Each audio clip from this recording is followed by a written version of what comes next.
آل آدم. محمد رحمت للعالمین، رسول آسمانی بر زمین. 27 رجب مشہور ہے کہ اس دن رسول اللہ صلی اللہ علیہ وآلہ وسلم کو رسالت کے لیے مبعوث کیا گیا.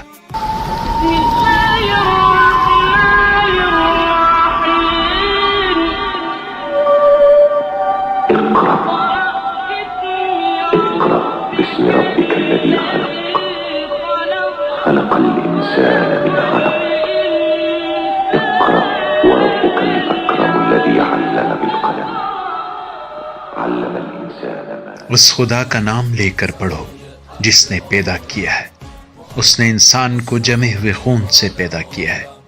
پڑھو اور تمہارا پروردگار بہت کریم ہے جس نے قلم کے ذریعے تعلیم دی ہے اور انسان کو وہ سب بتا دیا ہے جو اسے معلوم نہیں تھا.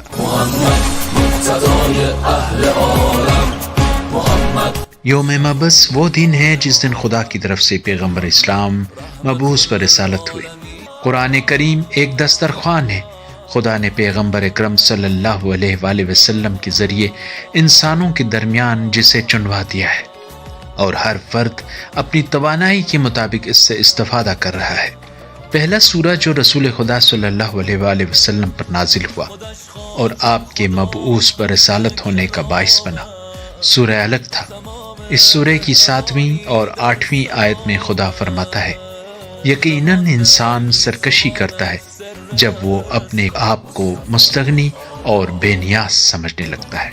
تمام مومنین جہان کو عید مبعث مبارک.